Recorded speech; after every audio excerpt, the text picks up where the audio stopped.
প্রধান নির্বাচন কমিশনার সাহেবের বক্তব্যে সবাই নিন্দা করেছেন। কি করে আপনি বলতে পারলেন এটা বিচ্ছিন্ন ঘটনা? তফসিল ঘোষণার পরের দিন একজন জাতীয় সংসদ সদস্য পদপ্রার্থী বাংলাদেশের মানুষের চেতনার প্রতীককে প্রকাশ্য দুপুরে গুলিবিদ্ধ করা কখনো বিচ্ছিন্ন ঘটনা হতে পারে না। আপনি বাংলাদেশের মানুষের সংস্কৃতি, জাতিসত্তা, মূল্যবোধ সম্পর্কে যদি ন্যূনতম ধারণা থাকে তাহলে বুঝতে হবে বাংলাদেশকে ভারতের গণরাজ্য যারা বানাতে চায়, আমাদেরকে যারা সেবাদার বানাতে চায়, এই দেশকে গ্রাস করার পরিকল্পনার অংশ হচ্ছে হাতির উপরে আক্রমণ। এটা বিচ্ছিন্ন নয়, এটা একটা প্যাকেজ প্রোগ্রাম। আমি বিস্মিত।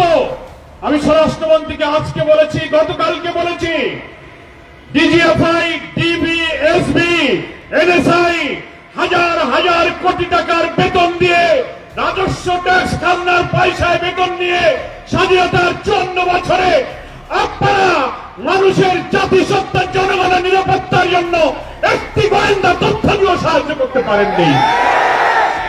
তা না হলে তার উপর আক্রমণের 2-3 দিন আগের থেকে সে বলছে আমার জীবনের নিরাপত্তা নেই, আমি নিরাপত্তাহীনতায় ভুগছি, আমি গুলিবিদ্ধ হতে পারি, আমার দুঃখ নেই, আমি গুলিবিদ্ধ হলে তোমরা বিচার করো, আমার ছেলেটাকে তোমরা দেখে রেখো। এত বড় কথা হলো মিডিয়াতে, সোশ্যাল মিডিয়াতে, ইন্টেলিজেন্স সবাই জানার পরেও তার নিরাপত্তায় গোয়েন্দা সংস্থা কি ব্যবস্থা গ্রহণ করেছে? এই যে ইন্টেলিজেন্স ফেলিওরের জন্য সরকারকে জবাব দিতে হবে। আমি এই কথা বলে শেষ করতে চাই, মাননীয় প্রধান উপদেষ্টা, আপনার দায়িত্ব নেবার পর যতগুলো হত্যাকাণ্ড ঘটলো জুলাই এবং ফ্যাসিবাদ বিরোধী আন্দোলনের সাথে আমরা যাচ্ছি, তাদের উপরে আক্রমণ হলো, আপনি বারবার জাতীয় ঐক্য অটুট রাখতে বলেছেন, জুলাইয়ের চেতনাকে ধরে রাখতে বলেছেন। সেটা তো আমরা করছি, আমরা ঐক্যবদ্ধ, কিন্তু আপনার সরকার ব্যর্থ হয়েছে এই কারণে যে আপনি একটাও ফ্যাসিবাদের অস্ত্রধারী ধর্ষকদেরকে গ্রেফতার করতে পারেননি। আমরা আজকে দাবি জানাতে চাই, রাজধানী ঢাকা থেকে বাংলাদেশের গ্রামে গঞ্জে, শহরে, নগরে, বন্দরে প্রত্যেকটি থানায় আপনার পুলিশ অফিসাররা জানে সশস্ত্র আওয়ামী অস্ত্রধারী কারা, তাদের তালিকা থানায় আছে, অবিলম্বে তাদেরকে গ্রেফতার করুন। আমরা জুলাই যোদ্ধা আমাদের প্রিয় ভাই ওসমান হাদির আশু আরোগ্য কামনা করি।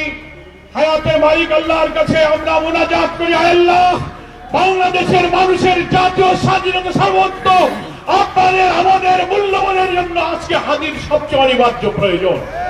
আল্লাহ তুমি আমাদের ওসমান হাদির নেক হায়াতে তুমি তাদেরকে আমাদের মাঝে ফিরিয়ে দাও। আজকে ইনকিলাব মঞ্চের সঙ্গে বাংলাদেশ এসে দাঁড়িয়েছে। মনে রাখতে হবে, নির্বাচনকে বানচাল করার প্যাকেজ প্রোগ্রামের মধ্য দিয়ে এই দেশকে ভারতীয় আধিপত্যবাদের গণরাজ্য বানানোর এই চেষ্টা আমরা কখনো সফল হতে দেব না। আজকে মৃত্যুদণ্ডপ্রাপ্ত পলাতক আসামি হাসিনাকে যারা আশ্রয় দিয়েছে, হাতির উপরে গুলি করে ভারতে পালিয়ে যাওয়ার সুযোগ যারা দিয়েছে, তারা বাংলাদেশের নির্বাচনকে সুষ্ঠু করতে দেবে না। তারা হয়তো ভাবতে পারে আওয়ামী লীগকে ইলেকশনে আনো, ইনক্লুসিভ ইলেকশনের নামে, রিফাইন আওয়ামী লীগের ইলেকশনের নামে টকশোতে সুশীলরা, বুদ্ধিজীবীরা কর্পোরেট হাউসে বসে বসে যে ন্যারেটিভ উৎপাদন করে হাতির দিকে টার্গেট করলেন। এই সন্ত্রাসের বিরুদ্ধে আজকে এই জনসভা প্রতিরোধের যে আওয়াজ তুলেছে, ওটা জাতিকে ঐক্য করে তুলতে হবে। নির্বাচন বানচাল করে এই দেশকে ভারতের কলোনি বানাতে আমরা দিতে রাজি নই। আজকে কেউ মনে করতে পারেন যে আওয়ামী লীগ তো বিদায় নিয়েছে, ইলেকশন করতে পারবে না, অন্য কোন দলকে আওয়ামী লীগ বানিয়ে ক্ষমতায় আনা যায় কিনা এই স্বপ্ন আমরা পূরণ করতে দেব।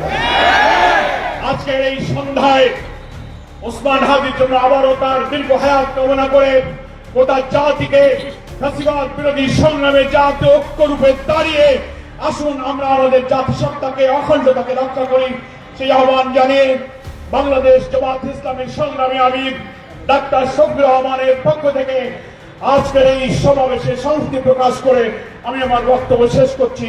আল্লাহ হাফেজ। বাংলাদেশ জিন্দাবাদ।